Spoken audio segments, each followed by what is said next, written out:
We are looking at a text called The Song of Enlightenment. It was written during the Tang Dynasty by Zen master Yongjia, and our goal today is to extract his core practical principles to help you, yes, you, the listener, stop fighting your own mind. Because we really want to decode these ancient ideas into a modern toolkit for shedding anxiety and overthinking. Totally. And Master Yongjia is such a fascinating figure to guide us through this. He really is.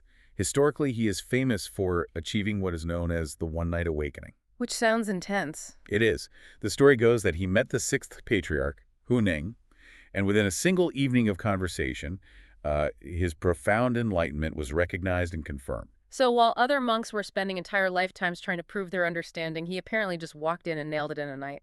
Pretty much, yeah. Okay, let's unpack this, because the very opening line of his text introduces a concept that immediately tripped me up. I think I know which one you mean. Yeah, he talks about becoming a learning-free and action-free person. The phrase in the source is zhu zue wei. And, if I'm trying to improve myself or if I'm prepping for a big meeting, aren't I supposed to be taking action and learning? You would think so, right? Yeah. How can doing nothing be the goal? Well, that phrase is actually a brilliant trap for the overachieving mind. When most people read learning free and action free, they interpret it physically or intellectually. Like just sit on the couch. Exactly. Hmm. They think it means I need to stop reading books, I need to isolate myself, and I need to physically do absolutely nothing. Honestly, that was my first thought. Just sit still and turn off your brain. But the true meaning is far more radical and, honestly, much harder to achieve. It's not about stopping the physical action of learning. It's about dropping the intention or their conscious desire to be effortless. Wait, I'm not sure I follow. If I don't have the intention to be effortless, won't I just be stressed all the time? Let's look at how Yongjia actually met the sixth patriarch. When he first approached Huineng, Yongjia didn't bow as was customary. He simply walked around him 3 times and stood his ground. Just stood there. Just stood there. So Huineng challenged him, saying something to the effect of, life and death are swish, time is fleeting, why are you standing there so arrogantly? Oh, wow. And Yongjia replied, the substance itself is unborn, there is no swiftness. Oh, I see. He essentially rejected the entire premise of the patriarch's question. Like, he refused to acknowledge the rush or the high stakes. He did, because if you carry the deliberate thought, I must not seek outside validation, or I must be completely learning free, that thought is still an ego-driven attachment. So the trying is the problem. Exactly. The text refers to this as I attachment. The true learning free state means realizing your fundamental Buddha nature is already complete. Waking up isn't an achievement you unlock through intense effort or rigid discipline. It's realizing you already have the key. Right. You don't even need the thought of trying to be enlightened. Okay, so if I can map this onto daily life, you're saying that my desperate effort to be zen about a chaotic situation is the exact mechanism keeping me stressed. Yes. Like, my intention to find emptiness is, ironically, cluttering my mind with desire. The desire to be empty is not empty. It is a very heavy, very demanding desire. Wow. That sets up a huge practical problem, though. How so? Well, if we are supposed to drop the intention to clear our minds, what are we supposed to do with all these noisy, wandering thoughts? Because, I don't know about you, but my brain is a constant stream of anxieties, grocery lists, and past regrets. Master Yongjia offers a piece of advice here that sounds completely backwards to our modern sensibilities. Okay, hit me. He states, do not eliminate wandering thoughts and do not seek the truth. Wait, really? I have to push back on that. I figured you might. If I don't try to eliminate wandering thoughts and I give up on seeking the truth, haven't I just surrendered? Isn't the whole point of mindfulness to find clarity? It feels like surrender because we are so conditioned to fight. But there is a profound psychological mechanism at play here. Let's look at the analogy from the source material regarding wandering thoughts. Okay. It compares them to having cockroaches in your house. Which is such a visceral image. If I have cockroaches, my first instinct is absolutely to go to war and eliminate them. Right. And what happens when you go to war? You buy traps, you check the corners with a flashlight, you lie awake listening for them. I'd probably move, honestly. Exactly. Your entire life, your focus, your energy becomes centered around cockroaches. By obsessing over killing them one by one, you validate their presence. You make them the most important thing in your house. So the alternative is just, what, letting them crawl around? The alternative is addressing the environment, not the insect. If you simply clean up the food scraps and remove the crumbs, The roaches leave naturally because there is nothing left to sustain them. Oh, that makes sense. In our minds, the act of wanting to eliminate a wandering thought is itself just another wandering thought. It is an attachment of consciousness. Ah, I see the mechanism now. Yeah. So if an anxious thought about my taxes pops up and I mentally scream, "Stop thinking about taxes," the energy I spend fighting the thought is the crumb on the counter. Yes. Perfect analogy. I'm feeding the anxiety by turning it into an enemy. That is the core of it. You don't need to eliminate the thought. You need to eliminate the desire to fight the thought. Let the thought wander in, find no emotional reaction to feed on, and let it wander out. And what about the second half of his statement? Do not seek the truth. That still feels like giving up on a goal. Seeking the truth creates a dualistic trap. How so? The moment you say, I want to find the truth, you are creating a mental framework that says, here I am in the flawed, messy present, and over there is the pure, perfect future. Right. By creating that distance, you generate tension. You create a goal that your ego has to strive for. So it's just another form of trying too hard. Exactly. The text is urging us to realize that truth isn't a destination to reach. It's the underlying reality that appears when you stop creating that dualistic friction. Okay, so if I stop fighting the cockroaches and I stop treating peace like a trophy I have to win, how does my perception actually change? That's the real question. Because the text dives into some pretty heavy Buddhist philosophy right about here, specifically talking about the 5 aggregates and the 6 paths of existence. Yeah, to understand how our perception shifts, we need to quickly decode those terms. In Buddhist thought, the 5 aggregates form, sensation, perception, mental formations, and consciousness are the components that make up our experience of a self. Could you give an example? Sure, your physical body is form. Feeling a cool breeze is sensation. Recognizing it as wind is perception. Enjoying it is a mental formation. And the underlying awareness of it all is consciousness. Got it. And the 6 paths, are those just our 5 senses plus our thoughts? Not quite, though they are deeply connected.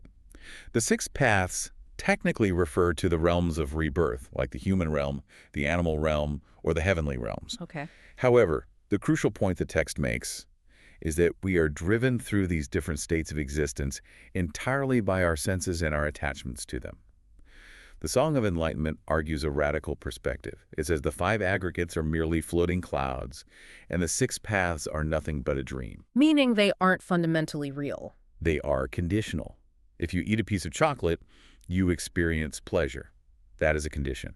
When the chocolate is gone, the pleasure vanishes. Right. True reality, on the other hand, does not rely on causes and conditions. It is the absolute independent baseline that remains when you strip all the temporary conditions away. That actually makes me think of something from our research that really threw me for a loop. Oh, what was that? The goldfish idea. It illustrates this idea of letting go of conditions perfectly. Oh, yes. It's a very helpful modern framework to understand this ancient concept of letting go of names, forms, and worldly gains and losses. So the premise is that a goldfish lives in a tiny bowl. You would assume it would go insane from the repetitive boredom. Right, just swimming in circles. Exactly. But supposedly, because a goldfish only has a memory of a few seconds, every single lap around that plastic castle is a brand new adventure. It isn't holding on to the trauma of the last lap. Right. And it isn't anxiously anticipating the next one. It exists entirely in the present moment, unburdened by the accumulation of a narrative. Now, Master Yongjia isn't suggesting we induce literal amnesia, obviously. Obviously. You still need to remember how to do your job and your family's names. Yeah. He's pointing toward wiping away our emotional attachment to the past and future. But how do we actually do that? I mean, I can't just pretend a bad day at work didn't happen. The text uses the analogy of waking from a dream. Imagine you are dreaming that a terrifying monster is chasing you. Okay. Terrifying. Your physical body reacts. Yeah. Your heart pounds. You sweat. Your brain releases adrenaline. Conversely, if you dream you're eating a decadent feast, you might wake up drooling on your pillow. Been there. Right. Within the boundaries of the dream, the gain of the food and the loss of your life to the monster are absolute, undeniable reality. Until your alarm goes off. You wake up, and in an instant, you realize none of it was fundamentally real. You don't mourn the feast you didn't finish, and you don't call the police to report the monster. That's true. When you touch true reality, the worldly wins and losses, the praise from your boss, the rude comment from a stranger, they lose their grip on you in that exact same way. Yeah. You engage with the world, but you aren't emotionally hijacked by the outcomes. Okay, but that brings up a massive question for me. Go for it. If everything is an illusion, if the feast and the monster are both just floating clouds, doesn't an enlightened person just become a passive blob? I mean, if nothing matters, why do anything at all? That is perhaps the most common misconception about this philosophy. Waking from the dream doesn't result in paralysis. It doesn't. No, in fact, it leads to the most effective kind of action. This is where the text introduces the practical function of the enlightened practitioner through the three bodies, or the Trikaya. I really need you to break this down because the terminology Dharmakaya, Sambhogakaya, Nirmanakaya, it can feel like an overwhelming list of vocabulary words. It is a lot, yeah. So what is the difference between our Buddha nature and these three bodies, and how do they translate to, like, making a cup of coffee or dealing with a crisis? Let's layer them step by step. First, we have Buddha nature. This is the absolute independent source. Think of it like the blank, unblemished screen in a movie theater. Okay. Interestingly, the source notes that even our ignorance is fundamentally rooted in Buddha nature. It is the raw, pure material of existence. Okay, so Buddha nature is the raw screen. Next is the truth body, the Dharmakaya.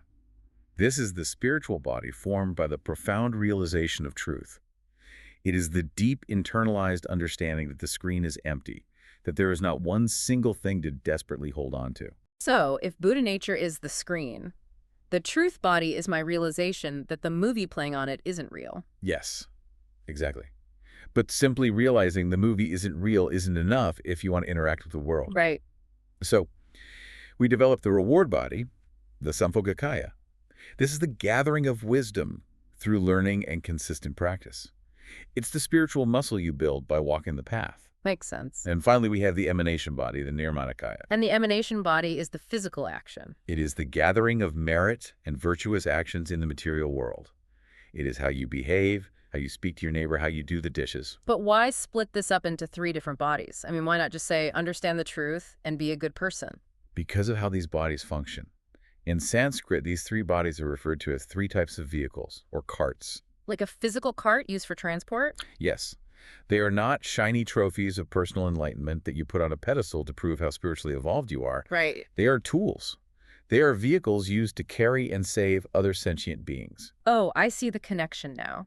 Realizing the emptiness of the universe, the truth body, that removes your own panic.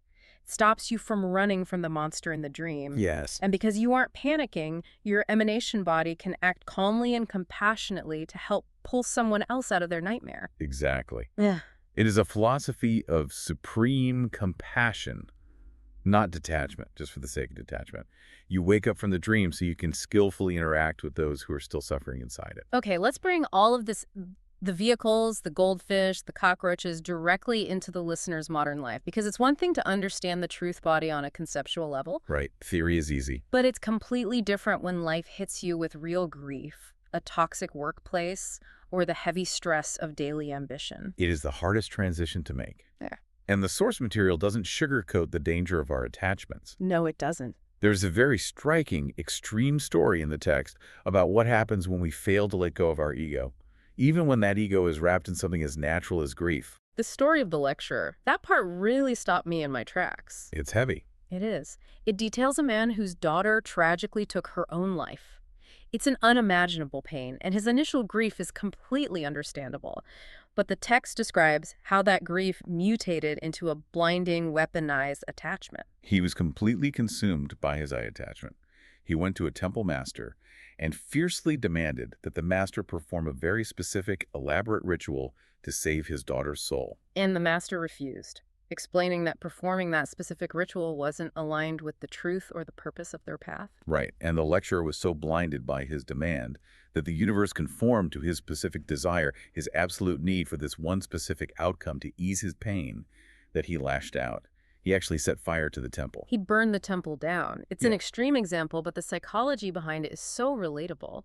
His grief was natural, but his attachment to a highly specific resolution turned him toward destruction. How do we prevent our own, hopefully much smaller attachments from setting fire to our lives? The practical takeaway from Master Yongjia is something called the method of elimination. Okay. In modern self-improvement culture, when we try to solve our problems, we usually operate on a mindset of addition. Oh, totally. We add a new productivity app, we add a morning routine, we add a new argument to win the fight with our spouse. We think peace is something we have to accumulate. The method of elimination is the complete opposite. You do not reach peace by adding knowledge or achieving complex goals. You reach it by stripping away. Whenever you face anxiety, the practice is to drop the need for a specific outcome.